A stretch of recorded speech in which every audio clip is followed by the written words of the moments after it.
Good morning, children. How are you, Nana? I am fine, thank you. Hope you also fine at your homes.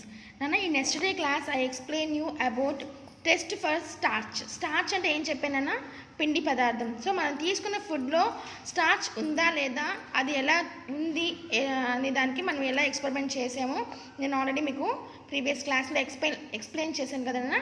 Yes, today I'm going to explain you experiment to test for fats. Fats అంటే ఏంటిది నాన్న?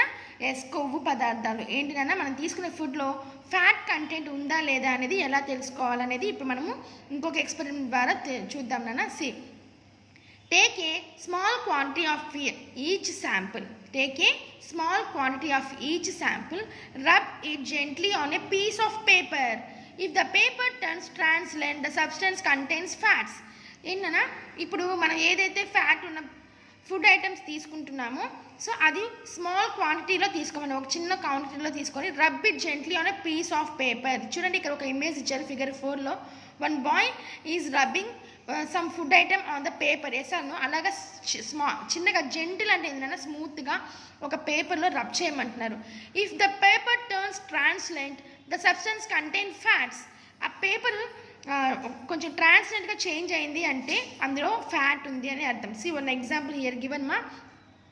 Recall your past experience when you have eaten vada or any other food items on a paper plate. You might have noticed the paper plate turning translucent. Suppose మనం ఏదైనా ఒక దోశ కానీ వడ కానీ any oil food items like bajji pakoda అలాగే ఏదైనా ఒక oil food items బయట వెళ్ళినప్పుడు వాళ్ళు పేపర్ ప్లేట్స్లో ఇస్తారు మనకి. ఎస్ అన్నో, ఒక ప్లేట్ వేసి దాని మీద ఒక వైట్ కలర్ పేపర్ వేసి ఇస్తారు నాన్న. ఎస్ అన్నో, yes. So you might have notice the paper plate turning translucent. So ఆ వడ కానివ్వండి ఏదైనా ఆయిల్ ఫుడ్ మనం తీసుకున్నప్పుడు ఆ పేపర్ ఏమవుతుందన్నా కొంచెం ట్రాన్స్లెంట్గా చేంజ్ అవుతుంది. ఎందుకని? బికాస్ ఆ ఫుడ్ అన్నీ ఆయిల్లో ప్రిపేర్ చేశారు. ఆయిల్ అంటే ఏంటి నాన్న? ఆయిల్లో మనకి ఫ్యాట్స్ అనేటివి ఎక్కువగా ఉంటాయి. ఎస్ అన్నోనా? ఎస్, ఆయిల్లో మనకి ఫ్యాట్స్ అనేవి ఎక్కువగా ఉంటుంది కాబట్టి ఆ ఫుడ్లో ఉన్న ఎక్సెస్ ఆయిల్ అంతా కూడా ఏది అబ్జర్వ్ చేసుకుంటుంది? ఆ పేపర్ అనేది అబ్జర్వ్ చేసుకుంటుంది. ఎస్ అన్నో. సో అది ఇక్కడ మనకి టెస్ట్ ఫర్ ఫ్యాట్స్ అనే దానికి ఇచ్చిన ఎక్స్పెరిమెంట్ నాన్న. నెక్స్ట్ ఎక్స్పెరిమెంట్ 3 చూడండి నాన్న. Test for proteins. సో మనం తీసుకున్న ఫుడ్లో ప్రోటీన్స్ ఉన్నాయా లేదా అనేది మనకి ఇక్కడ ఒక ఎక్స్పెరిమెంట్ ఇచ్చారు నాన్న. చూద్దామా ఇప్పుడు. Preparation of 2% copper sulphate solution and 10% hydroxide solution. So మనం తీసుకున్న ఫుడ్లో ప్రోటీన్స్ ఉన్నాయా లేదా అనేది తెలుసుకోవడానికి మనకు కొన్ని కెమికల్స్ కూడా అవసరం అని చెప్పేసి నేను ప్రీవియస్ క్లాస్లో చెప్పాను కదా నాన్న. సో మనకి ఇక్కడ ఏమేమి కెమికల్స్ కావాలంటున్నారు? 2% of copper sulphate solution and 10% of sodium hydroxide solution. Let us do నాన్న. To make 2% copper sulphate solution, dissolve 2 grams of copper sulphate in 10 ml of water. So మనకి 2% ఆఫ్ కాపర్ సల్ఫేట్ సొల్యూషన్ తయారు చేయడానికి 2 grams of copper sulphate in 100 ml of water. So వాటర్లో dissolve చేయమంటున్నారు. ఎంతమ్మా? 2 grams of copper సల్ఫేట్ని 10 ml of వాటర్లో dissolve చేయమంటున్నారు. To make 10% of sodium hydroxide. ఇక్కడేమో మనము కాపర్ సల్ఫేట్ చేయడానికి 2 grams ఆఫ్ కాపర్ సల్ఫేట్ని 10 ml వాటర్లో డిజాల్వ్ చేసాం. ఇప్పుడు మనకి ఏం కావాలి? సోడియం హైడ్రాక్సైడ్ కూడా కావాలి కదా నాన్న. To make 10% of sodium hydroxide solution, dissolve 10 grams of sodium hydroxide in 100 ml of water. So నాన్న, you can observe these 2 differences నాన్న. ఇక్కడేమో మనకి 2 grams ఆఫ్ కాపర్ సల్ఫేట్ని 100 ml ఆఫ్ వాటర్లో డిజాల్వ్ చేస్తే మనకి 2% ఆఫ్ కాపర్ సల్ఫేట్ సొల్యూషన్ వస్తుంది. Yes అన్నో.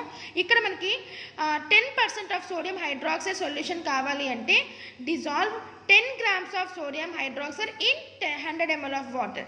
సో ఎన్ని గ్రామ్స్ తీసుకోమంటున్నారు నాన్న? 10 grams ఆఫ్ సోడియం హైడ్రాక్సైడ్ని 100 ml ఆఫ్ వాటర్లో డిజాల్వ్ చేస్తే మనకి ఎంత వస్తుందంట?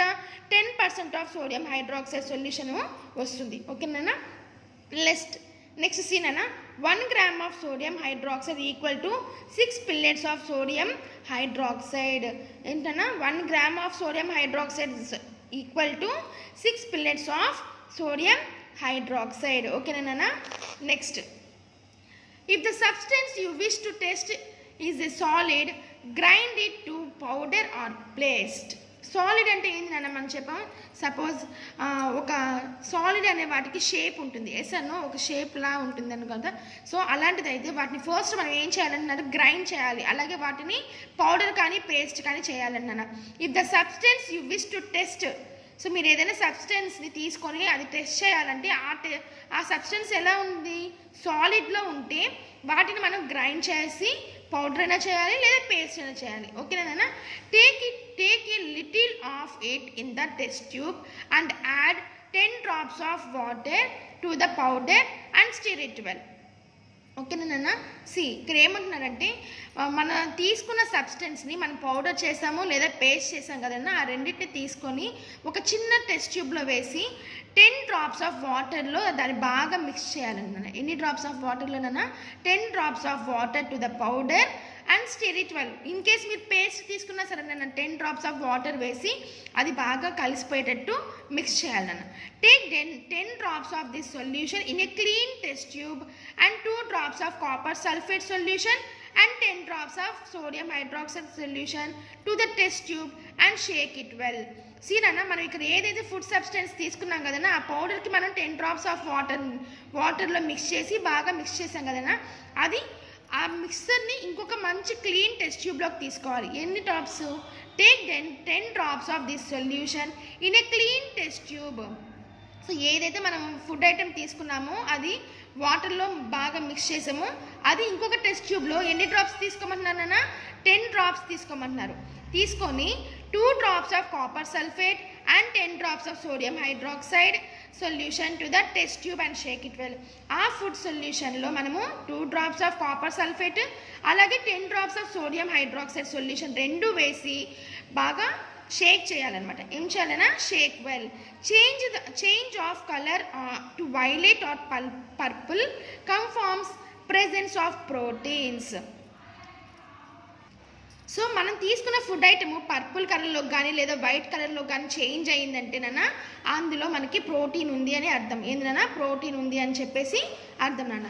The about test shows the presence of components of food which are usually present in large amounts as compared to others.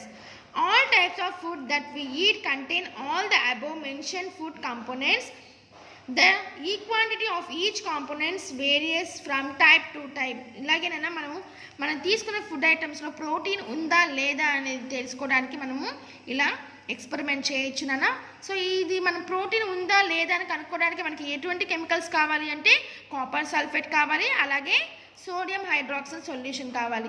ఇవి రెండు మనము తయారు చేసుకొని ఆ తర్వాత మనం తీసుకున్న ఫుడ్ని పౌడర్ లేదా పేస్ట్గా చేసి వాటిని కూడా మళ్ళీ 10 drops ఆఫ్ వాటర్లో డిజాల్వ్ చేసేసి అంటే స్టిల్ చేసేసి అది మళ్ళీ ఇంకొక న్యూ టెస్ట్ ట్యూబ్లో తీసుకొని అందులో మళ్ళీ మనం ఏం యాడ్ చేయాలి, 2 drops ఆఫ్ కాపర్ సల్ఫేట్ అలాగే 10 drops of sodium hydroxide mix చేసి బాగా షేక్ చేస్తే అది ఏ కలర్లో చేంజ్ అవుతుంది నాన్న, వైలెట్ ఆర్ పర్పుల్ కలర్లోకి చేంజ్ అయితే ఆ ఫుడ్ ఐటెంలో ఏముందని అర్థం నాన్న, ప్రోటీన్స్ ఉన్నాయని అర్థము. ఓకేనా నాన్న.